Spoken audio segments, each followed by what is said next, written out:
Hello, hello, salut les amis, comment allez-vous? J'espère que vous allez bien. C'est votre leader, la batterie pleine. Salut également à ma communauté Opportunité à vie, à la communauté Family, la batterie pleine. Avant d'entamer le but de la vidéo, j'aimerais faire une petite précision au niveau de ma chaîne. Il y a beaucoup de personnes comme ça qui se sont abonnées à ma chaîne sans vraiment activer la cloche de notification. Et nous sommes dans le domaine, je véhicule régulièrement des informations sur les différents projets comme Pi Network et Core Chain ou Alpha Network. Je ferai des vidéos également sur d'autres projets de minage.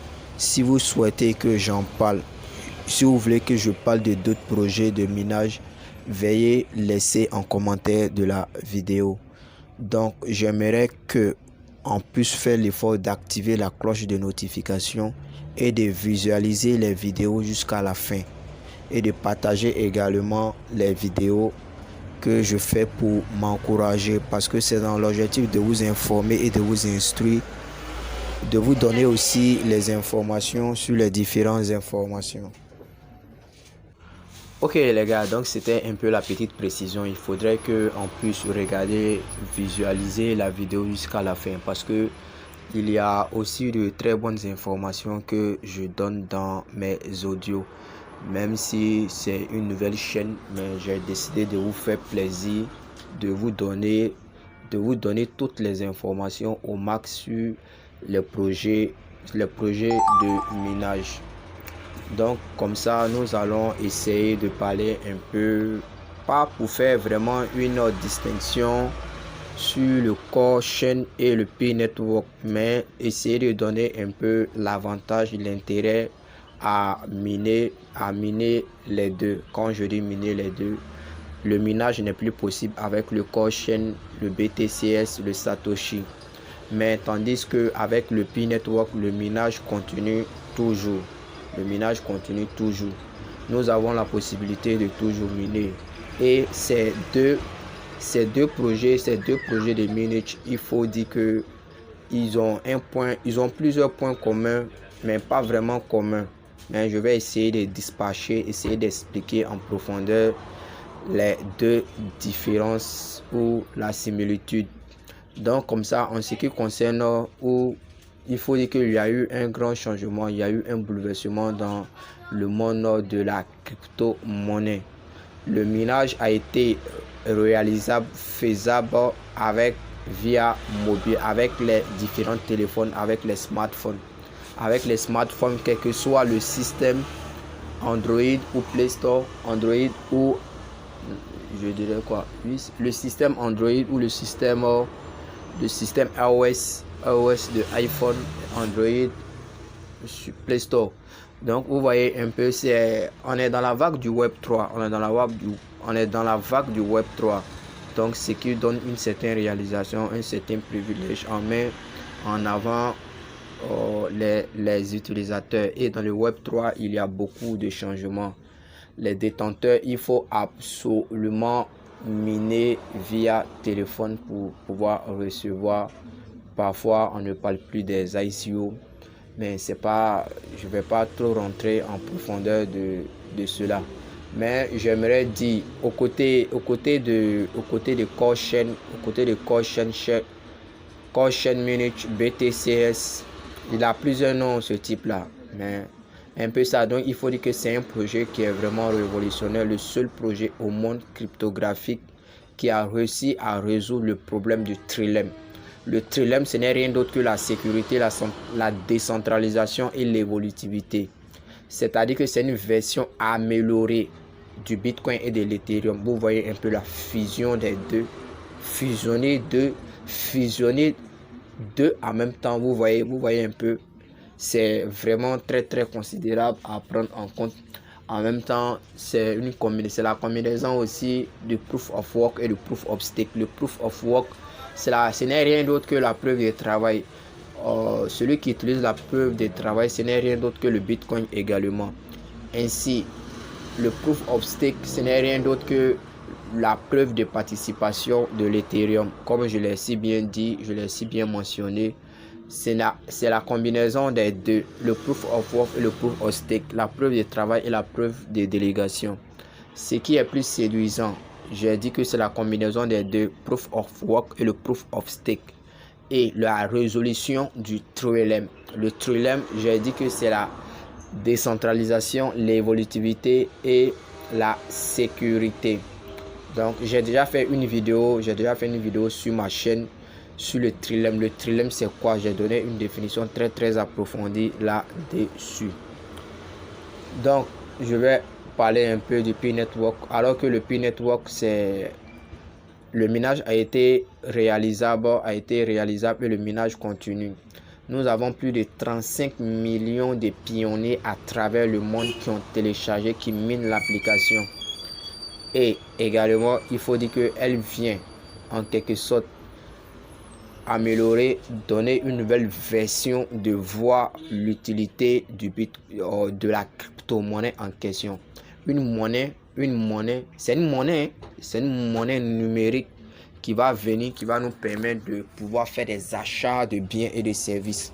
On n'a pas vraiment besoin de la liquidité, on n'a pas vraiment besoin d'argent pour pouvoir acheter ce dont on veut. Il suffit simplement d'avoir un compte P-Network, d'être KYC, c'est-à-dire que de passer la vérification et réussir. Après avoir réussi la vérification du KYC, qui n'est rien d'autre que la vérification d'identité, ensuite faire les paramètres de la migration qui va se faire sur une période. Une fois passé, migré, vous pouvez commencer à faire les échanges, mais je tiens à préciser que nous sommes encore dans le réseau fermé. Le réseau fermé, ça se fait de pair à pair. On peut s'échanger des pi. Mais l'objectif, c'est de pouvoir faire des grands échanges avec cette monnaie numérique au quotidien. Par exemple, si je n'ai pas de l'argent sur moi, je veux acheter par exemple un congélateur et que je vais dans un play market qui a ces marchandises, qui accepte le Pi comme moyen de paiement, je vais pouvoir prendre ces Pi coins là pour pouvoir faire les achats avec sans vraiment débourser de l'argent. Et c'est une opportunité en or, c'est une opportunité qu'on nous donne d'avoir cette crypto-monnaie actuellement de façon gratuite. Vous avez la possibilité également d'avoir cette crypto-monnaie. Le minage est toujours possible. Il faut dire que ils sont actuellement dans le réseau fermé. Ils sont en train de développer l'algorithme, l'application du KYC. Ils sont en train de vraiment mettre au point les différentes apps et établir vraiment un vaste écosystème utilitaire où on va pouvoir prendre ces piles là pour pouvoir faire des échanges de façon quotidienne avec. Je prends par exemple, il y a eu un concours qui a été initié l'an passé ou l'an surpassé, je me rappelle même plus, tellement que les années ont tellement agi sur le projet. C'est lent, mais on va y arriver. C'est lent, mais sûrement. L'hackathon, un projet où vous venez vous proposer vos projets et la core team essaie de voir. Je prends par exemple l'application Pitogo. Le Pitogo, c'est une application qui va vous permettre de faire des réservations de billets, des hôtels, et ainsi de suite, à Bali, où ça va dépendre des différents pays. Donc à vous de voir. Bon, nous attendons le réseau ouvert. Mais avant que le réseau soit ouvert, ils sont en train d'améliorer un peu l'algorithme du KYC pour que la masse puisse passer le KYC afin que les choses puissent avancer. En ce temps, la core team est toujours en train de développer un vaste écosystème qui va nous permettre de pouvoir mieux gérer nos applications de façon quotidienne. Il y a encore du boulot à faire. Ce qui est séduisant dans ce projet, c'est qu'elle a une grande communauté, une très grande communauté. Donc du coup, vous voyez un peu, pour ceux qui suivent le projet de près, savent que dans les années à venir, c'est des crypto-monnaies qui vont vraiment rivaliser avec les crypto-monnaies traditionnelles actuelles qui sont là. Et il y a une frappe de démonstration actuellement où nous sommes dans le réseau fermé et certains échangeurs se permettent de lister le pire. En moins de 24 heures, vous voyez, elle est montée jusqu'à $300. En moins de 24 heures, elle n'a même pas encore fait une semaine. Vous voyez un peu la position de frappe.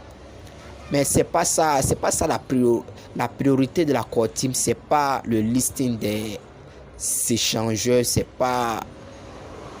Elle a vraiment une vision propre à elle que je vais le développer dans une autre vidéo bien explicative. Donc je pense bien que j'ai parcouru un peu tout le mécanisme du projet P-Network. Nous allons retourner maintenant sur le Core Chain Munich. Je tiens à préciser que c'est pas une comparaison, c'est un aperçu de voir les deux projets et en tirer des avantages là-dessus. Donc par contre, avec le Core Chain Munich, le BTCS, le Satoshi, qui a plusieurs noms comme ça, le minage s'est fait sur une période de 2 ans bien précis. Et l'arrêt du minage devait être arrêté le 12/12/2022. Il y a eu juste à cause d'un petit décalage là, donc nous sommes allés jusqu'au 15 à 3h43, une fois que le nombre de volumes supply a été atteint, qui est de 525,600 000 pièces qui ont été extraites automatiquement. L'algorithme a cessé de fonctionner et nous sommes passés à une autre étape. L'étape actuelle, c'est qu'il nous demande de faire des tests de pression sur 3 projets. Et l'application s'est transformée en free airdrop. Un free airdrop, c'est-à-dire que ça va être la première plateforme de distribution de airdrop. C'est-à-dire tous les projets qui vont s'adosser sur la blockchain Core vont passer par cette plateforme-là. Et le privilège, c'est que c'est les détenteurs de Core qui seront les privilégiés. Et vous avez la possibilité de miner est terminée. Mais vous avez toujours la possibilité de vous inscrire, d'avoir un compte pour pouvoir vraiment bénéficier des futurs airdrops. Même si vous n'avez pas eu l'opportunité de miner et d'acquérir ces pièces. Mais dans la vie, on a toujours une deuxième chance. La deuxième chance se trouve au niveau de la récupération des airdrops. Ok les gars, donc il faudrait que beaucoup de personnes peut-être n'ont pas l'information, mais ils ont encore la possibilité de s'inscrire. Donc je vais laisser en description de la vidéo mon lien de parrainage pour que vous puissiez vous inscrire. Si vous avez des difficultés à vous inscrire, vous pouvez me laisser un commentaire sur ma chaîne. Je vais vous assister de A à Z, vous donner une compréhension plus ou moins large du projet et des différents projets. Laissez-moi un commentaire simplement dans la vidéo. Donc, je pense avoir fait un tour sur les deux projets. Je pense vraiment avoir fait l'effort d'expliquer. Donc, j'ai concocté un peu un petit texte, une petite sauce dont nous allons essayer de déguster ensemble. Donc, ce petit texte, c'est concernant le Pi et le Core. Je dis que je ne fais pas de comparaison, mais c'est juste une petite analyse pour voir un peu de près où nous en sommes. Donc, par rapport au vote concernant la grande communauté entre Pi et Core sur la capture que j'ai envoyée, faisons une petite analyse. Nombre de téléchargements, Pi Network 35 millions de pionniers, 35 millions. Le Core 70 millions. Vous voyez un peu la différence ici. Réel détenteur ayant validé le KYC. Au niveau du Pi Network, 1 million plus. Au niveau du Core Chain, c'est 8 millions. Donc ici, l'innovation, on va essayer de lire un peu l'innovation. Pi se base sur l'écosystème écologique où la monnaie serait un pont d'échange dans le monde dont je ne sais pas une crypto-monnaie authentique ni décentralisée. Combat très difficile déjà, ce qu'il faut savoir. C'est ce qu'il faut savoir. En ce qui concerne le corps, la résolution d'un grand problème compromis entre les trois caractéristiques. Scalabilité, décentralisation, sécurité. C'est-à-dire que l'évolutivité, la décentralisation et la sécurité aussi offrent un champ de 12 heures utilitaires et constituent un noyau au cœur du Web 3. C'est-à-dire même c'est les deux sont au cœur du Web 3. Donc déjà vu tout cela, il n'y a pas match. Ça prouve réellement que la majorité des mineurs de crypto-monnaies se base sur l'émotion et non des analyses profondes.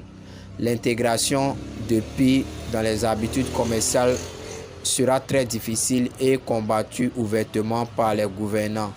Néanmoins, cela n'exclut pas d'être détenteur de Pi pour en profiter aussi bientôt, car il y a plusieurs surprises, car il n'y a pas d'exigence majeure en cela. Voilà vous-même que le CEO de la blockchain de Tron a voté pour Core. Core a résolu un problème vraiment pas possible. Le problème de la compromis du trilemme, la décentralisation, l'évolutivité et la sécurité. On sait que dans le monde de la sécurité, dans le monde cryptographique, la sécurité est primordiale. Je ne vais pas faire une histoire encore. Et plus c'est décentralisé, plus c'est sécurisé, évolutif au niveau du Bitcoin. Vous voyez un peu même le CEO du Tron. Il faut dire aussi que les échangeurs, les exchanges suivent de près ce projet, suivent de très très près. Donc vous voyez un peu. Et pour ceux qui ne le savent pas, ce dernier détient la part majoritaire de l'échange UOB Global, car l'ancien CEO Léon lui-même avait cédé ses 100% de ses parts. Donc je pense bien que j'ai fait l'effort d'expliquer vraiment, de donner les deux avantages. Je pense bien que dans mon explication, j'ai eu à équilibrer l'explication entre le Core et le Pi.